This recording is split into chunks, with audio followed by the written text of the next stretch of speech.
Kalau tidak seperti itu, siapa lagi nih yang membela korban ini? Sedih saya, sedih. Dan itu yang saya mau ucapkan terima kasih pada Bapak Presiden. Apapun alasannya saya akan tegakkan PP 70 itu. Sampai kapanpun ya. Anda tidak bisa mengatakan saya stop untuk membela korban. Sampai nyawa saya masih saya miliki. Saya akan tetap berjuang untuk itu.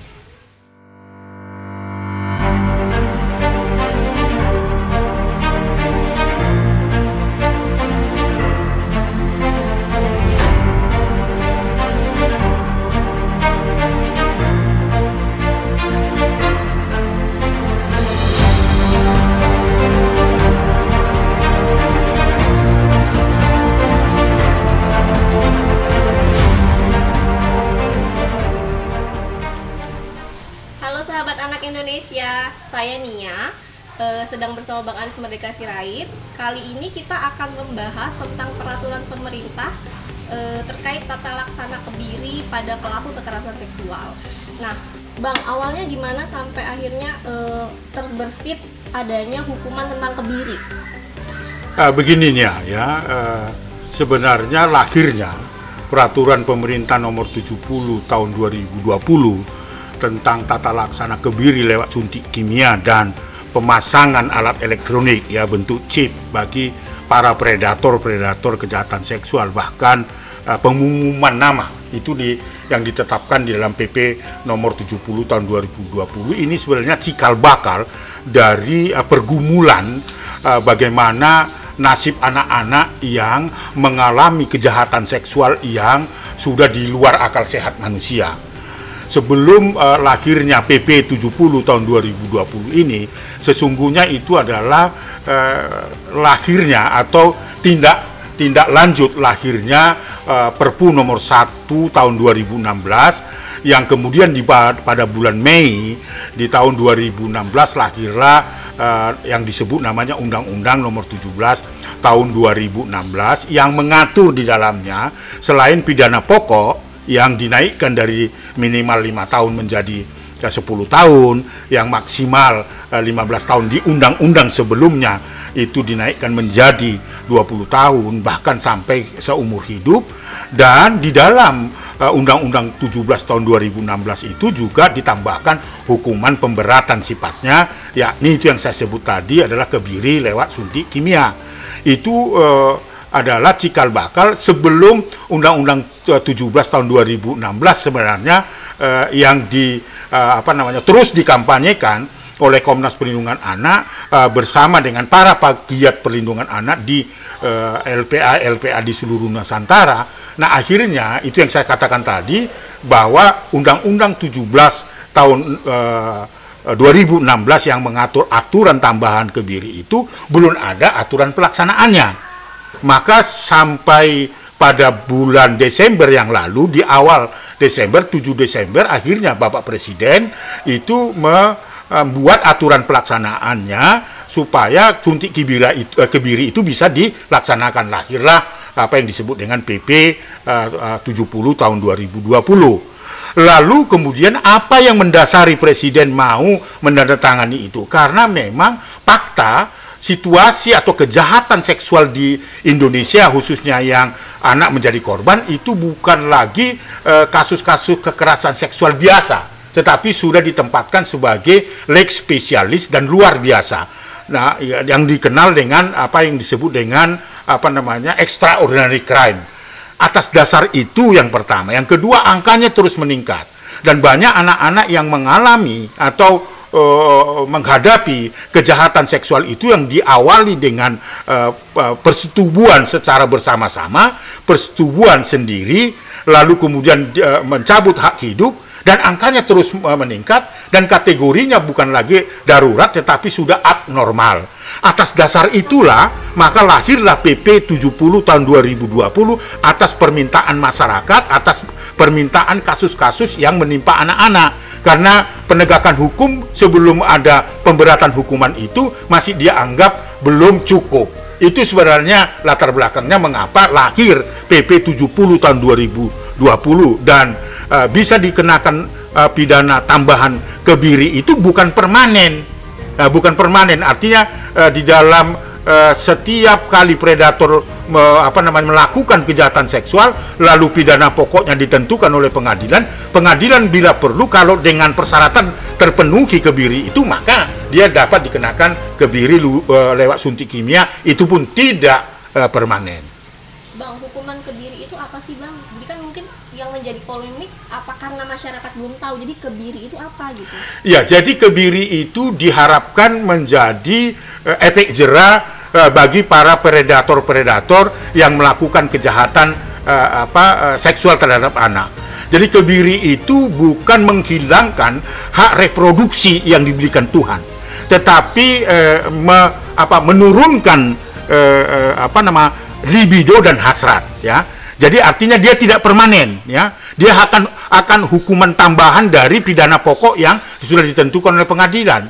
Artinya dia dilakukan lewat suntik kimia yang direkomendasi atau diputuskan hukuman tambahan oleh pengadilan, dan diminta eksekutornya adalah jaksa. Jaksa lah yang menentukan siapa yang layak dan patut paham tentang suntik kimia itu, baru ditunjuk oleh jaksa. Jadi artinya kebiri itu bukanlah suntik kimia untuk selama-lamanya, tetapi ada batas waktu. Di dalam PP 70 tahun 2020 itu dibatasi hanya 2 tahun setelah si predator menjalani pidana pokok yang ditentukan oleh pengadilan.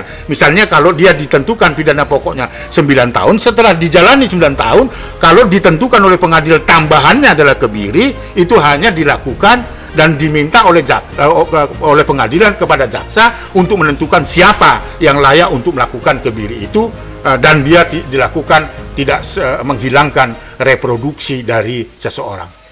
Dengan dilakukannya kebiri ini, apakah akan menimbulkan efek jera Bang bagi pelaku itu sendiri atau masyarakat di luar sana yang memang akhirnya menjadi takut, atau seperti apa Bang? Harapan Komnas Perlindungan Anak dan LPA di seluruh Nusantara bahwa PP itu sejak awal sebelum ditandatangani oleh Bapak Presiden, konsepnya pun kita berdiskusi bersama Menteri Pemberdayaan Perempuan dan Perlindungan Anak waktu itu adalah Ibu Profesor Yohana Yembesi, dan kita diberikan konsep, dan terakhir juga diberikan oleh Ibu Bintang selaku Menteri Pemberdayaan Perempuan dan Perlindungan Anak, yang menyebutkan bahwa draftnya sudah masuk di Seknek dan sebagainya. Itu adalah dorongan dan permintaan Komnas Perlindungan Anak dan LPA di seluruh Nusantara dan anak-anak Indonesia sebagai korban, gitu loh. Diharapkan itu karena di dalam Undang-Undang 17 tahun 2016 sekalipun itu para predator dianggap sebagai pelaku tindak pidana yang sangat keji dan luar biasa, dan oleh undang-undang disebutkan itu adalah lex spesialis dan harus ditangani juga secara khusus. Nah, itu belum ada aturan pelaksananya, walaupun misalnya Undang-Undang 17 tahun 2016 itu ada jurisprudensi sebelumnya Pengadilan Negeri Mojokerto, selain dia hakim menetapkan pelaku kejahatan seksual itu hukuman pidana pokok gitu, ditambahkan dengan pidana kebiri lewat suntik kimia. Nah, kalau peraturan pemerintah 70 tahun 2020 itu belum disahkan oleh Presiden, maka setelah Pengadilan Negeri Mojokerto memutuskan predator kejahatan seksual dengan kebiri tambahan, itu nggak bisa dilaksanakan karena belum ada aturan pelaksanaan. Nah, jika misalnya ada predator sekarang ini melakukan tindak pidana itu, kalau itu tadi persyaratannya harus terpenuhi. Ini ya.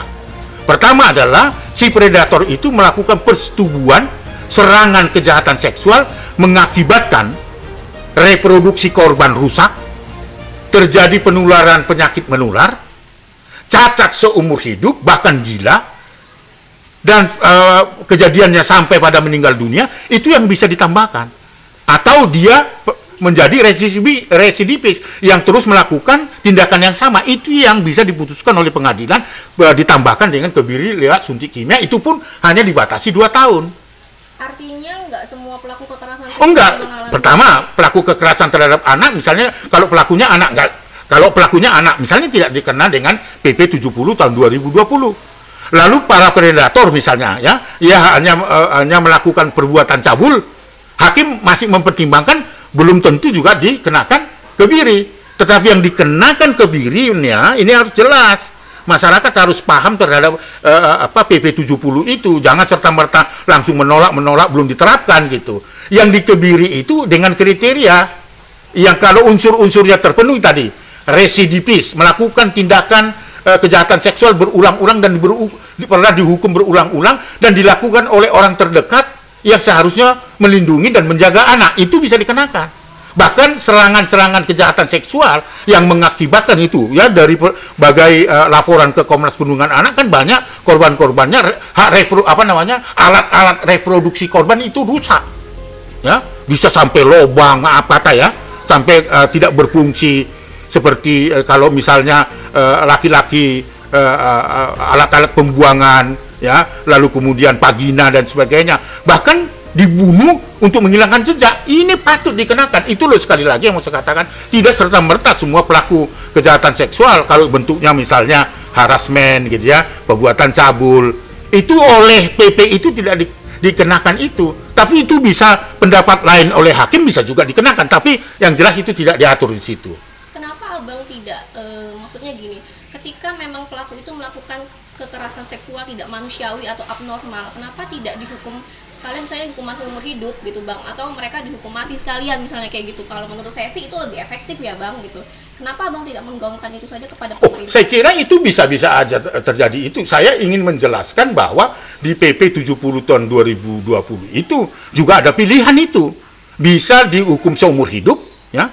Bahkan di dalam ketentuan itu bisa dihukum mati, ya. Dan tentu itu adalah atas putusan hakim. Jadi ini bukan soal setuju ada pilihan, bukan. Ini kita perspektifnya perlindungan anak. Anak yang tidak mampu dalam situasi tidak mampu membela dirinya. Nia, kau bisa bayangkan anak 2 tahun, 3 tahun, bisakah dia membela dirinya? Apakah dia sudah paham tentang seksualitas di sana? Tetapi dia harus meregang nyawa sebelumnya harus diperkosa, dimutilasi. Bahkan kalau misalnya dia masih hidup, dia akan rusak reproduksinya. Ini persoalannya adalah persoalan anak yang bukan pilihan. Tetapi bagaimana anak terlindungi dari perspektifnya itu. Jadi Komnas Perlindungan Anak bukan pada posisi memilih. Kalau memilih itu tadi bahwa ya sesuai dengan perlakuannya dan sesuai setimpal dengan hukumnya yang diatur oleh undang-undang. Bukan kemauan kita. Bukan gigi ganti gigi ini. Bukan kepala ganti kepala, kekerasan ganti kekerasan, tidak itu. Jadi posisi Komnas Perlindungan Anak bersama pegiat perlindungan anak LPA dari seluruh Nusantara, ini bukan soal pilihan bahwa apakah tidak lebih baik seumur hidup atau hukuman mati, tidak. Tapi kita melihat perspektif bahwa pelaku-pelaku atau predator kejahatan seksual itu sudah dalam situasi abnormal. Bahwa pilihan akan dihukum dia seumur hidup atau hukuman mati itu adalah hakim, bukan Komnas Perlindungan Anak. Tetapi dalam pelaksanaan PP itu, bahwa perspektifnya harus lihat anak sebagai korban. Anda bisa bayangkan, apakah ini tidak pelanggaran asasi? Tetapi di PP itu ada hukuman seumur hidupnya nggak Bang? Tidak ada, pilihannya kan tambahan, tata laksana kan. Hukuman seumur hidupnya itu di Undang-Undang 17 tahun 2016-nya. Jadi PP 70 tahun 2020 adalah tata laksana ya tentang pelaksanaan kebiri lewat suntik kimia dan pemasangan chip dan identitas. Itu adalah aturan pelaksanaan yang diatur di dalam Undang-Undang 17 tahun 2016. Untuk kasus kekerasan seksual sendiri di Indonesia, apakah sudah ada Bang pelaku yang dihukum seumur hidup? Ada 4 ya, saya mau mengingatkan, ada jurisprudensi istilahnya nih ya. Jadi sebelum ada PP 70 tahun 2020 sebagai bagian dari tata laksana ya, aturan pelaksana kalau bahasa sehari-harinya dari Undang-Undang 17 tahun 2016. Sebelum ditandatangani ini oleh Bapak Presiden, sudah ada 4 pengadilan. Saya mau ingatkan, Pengadilan Mojokerto itu sudah menetapkan pidana pokoknya bagi predator ya, yang bersama-sama itu 4 atau 5 orang itu melakukan kejahatan terhadap remaja yang pacaran sebegitu, dan itu telah dihukum pidana pokoknya 12 tahun dan ditambahkan hukuman kebiri lewat suntik kimia. Sudah ada jurisprudensi itu. Di Pengadilan Negeri Sorong itu sudah pelakunya 2 terhadap 1 putri yang dibenamkan di dalam hutan bakau ya, 1 sampai pasir ditemukan di perutnya, itu dihukum seumur hidup. Lalu di PN Bangkalan juga seumur hidup. Ada di Pengadilan Negeri Surabaya 20 tahun kalau saya tidak salah. Ada jurisprudensi seperti itu. Nah, dengan aturan pelaksanaan ini, maka akan semakin lengkaplah kalau nantinya pengadilan ada memutuskan hukuman tambahan. Kalau unsur-unsurnya tadi yang saya sebutkan terpenuhi, dia dikenakan pidana tambahan kebiri lewat suntik kimia, itu berdasarkan ketentuan undang-undang itu, peraturan itu.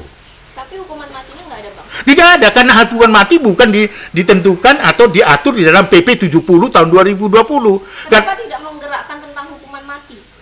Nah, karena hukuman seumur hidup untuk pelaku kekerasan seksual. Itu sudah kita dengungkan berdasarkan undang-undang. Jadi bukan berdasarkan kemauan kitanya. Karena Undang-Undang 17 tahun 2016 itu mengatur tentang hukuman seumur hidup, hukuman tambahan dan maksimal itu kalau dia terpenuhi unsur 340 melakukan perencanaan pembunuhan, dia bisa dihukum mati karena undang-undang itu. Jadi bukan maunya Komnas, bukan maunya undang-undang. Setiap orang yang terbukti, cukup bukti melakukan pelanggaran pasal kitab Undang-Undang 340 bisa diancam hukuman seumur hidup dan hukuman mati. Implementasinya tapi nggak ada. Belum ada. Yang ada masih hukuman seumur hidup di dalam 4 pengadilan itu. Bahkan yang dihukum kebiri tambahan sudah ada di Mojokerto. Jadi sebelumnya sudah ada. Supaya itu lengkap, supaya itu bisa dijalankan, kemudian supaya ada eksekutornya yang akan melakukan eksekusi terhadap hukuman tambahan itu, maka lahirlah PP nomor 70 tahun 2020 untuk mengatur itu. Nah, kalau putusan pengadilan Mojokerto itu yang tambahannya kebiri, belum ada aturan pelaksanaannya, belum ditentukan siapa yang akan ditunjuk sebagai menunjuk siapa yang akan melakukan eksekusi, itu tidak berjalan ya. Jadi oleh karena itulah lahirnya PP 70 itu. Tapi saya masih ganjel gini, Bang. Belum ada implementasi terkait hukuman seumur hidup atau hukuman mati terhadap pelaku, sedangkan kasusnya banyak gitu. Kenapa kita tidak memperhatikan dampaknya terhadap korban gitu, Bang? Kenapa harus dikebiri aja? Kalau menurut saya sih lebih efektif ya dihukum mati atau dihukum seumur hidup gitu kan. Kita memikirkan korbannya juga, ini korban mengalami dampaknya sampai ketika mereka dewasa gitu, Bang. Apakah pemerintah juga fokus terhadap korbannya ini gitu? Saya kira kembali lagi bahwa aturan dihukum katakanlah minimal 10 tahun, maksimal 20 tahun, ditambahkan dengan pemberatan bisa seumur hidup, bahkan kebiri dan pemasangan chip, itu memang adalah perintah dari Undang-Undang 17 tahun 2016. Jadi bukan hanya keinginan kita. Gitu loh. Nah, soal hukuman itu bukan kita yang menentukan, tetapi yang menentukan adalah pengadilan. Gitu loh ya. Jadi ini bukan pilihan. Sekali lagi, kita jangan terjebak pada diskusi pilihan. Kenapa tidak seumur hidup, tidak hukuman mati dan sebagainya. Komnas Perlindungan Anak sendiri kan tidak pada pilihan menentukan hukuman mati lah gitu. Padahal kita tahu bahwa seseorang itu berhak untuk hidup. Tidak ada satupun orang yang bisa memaksa mempunyai otoritas untuk menghilangkan nyawa orang lain kan gitu. Nah, problemnya sekarang para predator-predator itu lebih banyak data yang ada pada kita, situasinya kejahatan seksual itu sudah masuk dalam kategori di luar akal sehat manusia dan abnormal. Jadi sekali lagi kita bukan debat soal hukuman seumur hidup atau hukuman mati, tapi ada fakta, situasi bahwa kejahatan seksual terhadap anak, di mana catatan Komnas Perlindungan Anak sampai akhir 2020, dan itu juga terkonfirmasi data yang dilaporkan ke Kementerian Pemberdayaan Perlindungan Perempuan dan Perlindungan Anak, itu justru 52%, hampir 50% itu adalah didominasi oleh kejahatan seksual, dan perilakunya adalah orang terdekat, dan bahkan sudah masuk dalam kategori sadisme. Itu loh yang ingin saya perhatikan, bukan soal debat bahwa dia bisa dihukum mati atau dihukum mati. Itu adalah bukan diskusi pilihan kita ini. Ketika korbannya itu sudah banyak, kenapa kita tidak melakukan deteksi dini aja, Bang? Misalnya kita deteksi dini terhadap pelaku, iya oke. yaitu dengan melakukan misalnya hukuman seumur hidup. Tetapi kita juga kan harus fokus terhadap korban. Menurut Abang kan tadi korbannya sangat banyak dan sudah menjadi tidak manusiawi yang dilakukan oleh pelaku. Kenapa kita nggak fokus juga penanganan terhadap korbannya? Kan di sini sepertinya belum ada penanganan yang efektif. Justru 4 tahun kita tunggu-tunggu aturan pelaksanaan tambahan kebiri lewat suntik kimia itulah yang menjadi salah satu formulasi untuk membuat efek jera, membuat tingkat kejahatan seksual itu menurun. Saya tidak mengatakan bebas dari kekerasan itu, tapi dengan PP itu yang kita tunggu-tunggu, yang ditunggu-tunggu anak Indonesia juga, supaya itu berkurang. Itu salah satu formulasi ingat. Bukan kebiri lewat suntik kimia itu satu-satunya untuk menghentikan, untuk membuat efek jerah, ya, sehingga predator tidak lagi ada di Indonesia, bukan. Tetapi itu adalah salah satu formulasi untuk mengurangi, membuat efek jerah. Berarti ada formulasi lain, sosialisasi terhadap PP 70 tahun 2020, mengingatkan masyarakat, hati-hati, kalau kau melakukan ini bukan hanya pidana pokok yang seumur hidup itu, bahkan hukuman mati oleh undang-undang itu, tetapi ada tambahan itu. Kalau dia seumur hidup tidak lagi dikenakan kebiri kan misalnya gitu. Itu kan soal penetapan pengadilan. Tetapi ini adalah salah satu formulasi. Sekali lagi salah satu formulasi untuk mengurangi tingkat kejahatan atau predator kejahatan seksual dan membuat harapan kita menjadi efek jera. Pertanyaannya, untuk apa Komnas Perlindungan Anak bergembira dengan ditandatangani oleh Bapak Presiden PP 70 tahun 2020 kalau outputnya tidak membuat efek jera, kalau outputnya bukan mengurangi tingkat kejahatan seksual terhadap anak? Kalau nggak ada kepercayaan itu dan tidak ada harapan itu, ngapain kita setuju dengan itu?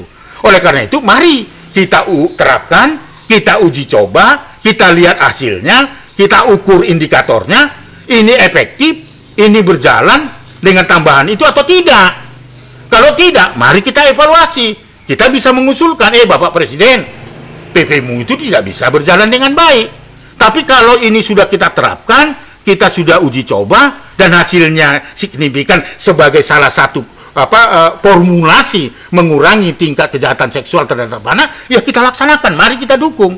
Itu yang mau saya katakan, kita bukan masuk debat pada bahwa ini lebih baik hukuman mati, hukuman seumur hidup, hukuman 20 tahun, bukan. Tapi ada kenyataan 52% kejahatan terhadap anak didominasi oleh kejahatan seksual. Kejahatan seksual itu dilakukan oleh orang terdekat, ya, yang seharusnya menjaga dan melindungi anak. Tetapi justru itu adalah sebagai pelaku-pelaku yang mengarah atau bisa dikategorikan pelanggaran hak asasi manusia. Kenapa? Karena anak yang sudah tidak mampu membela dirinya, dia harus kehilangan hak hidup, sebelumnya dia diperkosa, dimutilasi, dan dibuang. Itu loh yang ingin Komnas ajak semua komponen bangsa ini melihat aturan pelaksanaan itu, melihat PP 70 tahun 2020.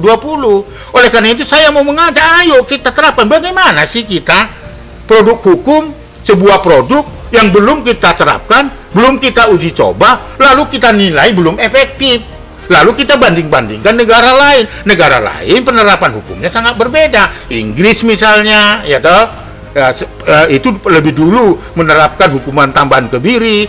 Asia misalnya Korea dan negara-negara Eropa lain. Lalu ada evaluasi. Nah, kita ini belum dilaksanakan. Bahwa itu pernah diatur di dalam Undang-Undang 17 tahun 2016, tetapi aturan pelaksanaannya belum. Nah, oleh karena itu saya kira apa yang peraturan pemerintah nomor 70 tahun 2020 itu, Komnas Perlindungan Anak dan LPA mengucapkan terima kasih kepada Bapak Presiden loh. Karena ini termasuk hadiah untuk anak-anak memasuki tahun 2021 dengan dihadiahi dengan pendekatan hukum supaya para predator itu jerah untuk melakukan itu. Itu harapannya. Ayo kita dukung. Harapan itu bisa terlaksana kalau semua mendukung itu.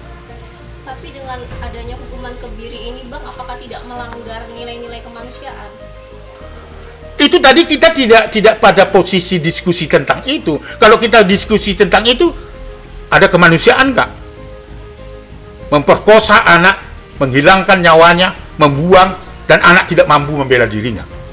Dan orang-orang predator itu menyadari bahwa anak itu adalah yang tidak mampu membela dirinya karena masih anak-anak. Ini kita bicara kemanusiaan yang mana? Oke, kita bicara kemanusiaan dengan pelaku, tapi jangan lupa dalam menjalani tambahan kebiri itu, predator pun punya hak untuk direhabilitasi. Masih hidup loh. Ini yang mati ini, anak yang ribuan mati ini, bagaimana dia membangkitkan kembali hak asasinya? Itu pertanyaan bagi saya. Jadi saya tidak mau dijebak dengan itu. Apakah ini melanggar hak asasi pelaku? Apakah ini tidak melanggar hak asasi pelaku atau korban? Itu loh pertanyaannya. Oleh karena itu saya mengajak bukan kita debat pada kontroversi itu. Semua orang punya hak karena kita ciptaan Tuhan. Baik itu laki-laki dan perempuan, baik itu dewasa maupun anak-anak. Anak punya reproduksi, alat-alat reproduksi yang diciptakan oleh Tuhan yang harus dijaga. Orang dewasa juga demikian. Jadi saya tidak mau didebat bahwa ini apakah tidak melanggar hak asasi pelaku karena dia harus dikebiri, menyiksa pelaku. Pertanyaannya, anak ini siapa yang mau melindungi? Begitu nih ya. Jadi sekali lagi saya bukan dalam posisi untuk diperdebatkan apakah ini lebih layak dihukum mati atau seumur hidup. Apakah kibiri lewat suntik ini efektif atau tidak? Bukan posisi itu. Saya dan kawan-kawan di Komnas Perlindungan Anak dan LPA di seluruh Nusantara menempatkan anak adalah sebagai korban. Itu sebenarnya. Kalau tidak seperti itu, siapa lagi nih yang membela korban ini? Sedih saya, sedih. Kalau hanya kita berdebat tentang pelaku, kita tidak pernah bicara tentang korban. Sedih saya. Dan itu yang saya mau ucapkan terima kasih pada Bapak Presiden. Apapun alasannya saya akan tegakkan PP 70 itu. Tapi saya akan membatasi diri untuk debat tentang itu. Tetapi Anda bisa bayangkan ya, tidak ada orang yang sudah ribuan anak-anak tidak mampu membela dirinya. Dan usianya juga semakin muda. Ada anak-anak 1 tahun 8 bulan diperkosa oleh 4 orang. Dan merusak merusak reproduksi korban. Lalu kita bicara tentang ini, tidak pernah bicara tentang sampai kapanpun ya. Anda tidak bisa mengatakan saya stop untuk membela korban. Sampai nyawa saya masih saya miliki, saya akan tetap berjuang untuk itu. Oleh karena itu, sekali lagi saya mengajak, ayo lihatlah korban ini membutuhkan pertolongan sekalipun sudah meninggal. Yang sudah meninggal, bukan itu persoalannya. Oleh karena itu, Komnas Perlindungan Anak NIA masih akan setia mengawal. Ya, kita akan bahkan kemarin catatan kita di catatan akhir tahun dan press conference di kantor LPA di Serdam, ya, kita sudah menyatakan tekad untuk membentuk tim advokasi dan litigasi mengawal penerapan PP 70 tahun 2020 di seluruh lembaga perlindungan anak di Nusantara. Itulah keseriusan Komnas Perlindungan Anak. Komnas Perlindungan Anak tidak peduli apapun yang menjadi opini di publik, sepanjang Komnas membela korban yang membutuhkan pertolongan. Itu komitmen dari Komnas Perlindungan Anak. Bang, terkait dengan korban, upaya apa yang sudah dilakukan pemerintah untuk korban-korban kekerasan seksual ketika mereka melaporkan diri ke polisi, kemudian mereka harus visum? Kan banyak kasus di lapangan terjadi, korban ini harus visum dengan biaya sendiri. Ya, saya kira dari pengalaman Komnas Perlindungan Anak ya sudah kita melihat, jangan digeneralisir bahwa ada yang masih bayar, itu yang harus diadvokasi. Disitulah fungsi Komnas Perlindungan Anak. Fungsi kita semua. Karena korban harus ditolong kan gitu. Tetapi jangan digeneralisir karena hampir ya katakanlah 50% itu berdasarkan pengalaman empirik Komnas Perlindungan Anak, visum itu gratis. Cuma persoalannya visum itu kalau dia jauh dari lokasi atau tempat kejadian. Katakan di pulau-pulau dan sebagainya, itulah harapannya jemput bola di sana.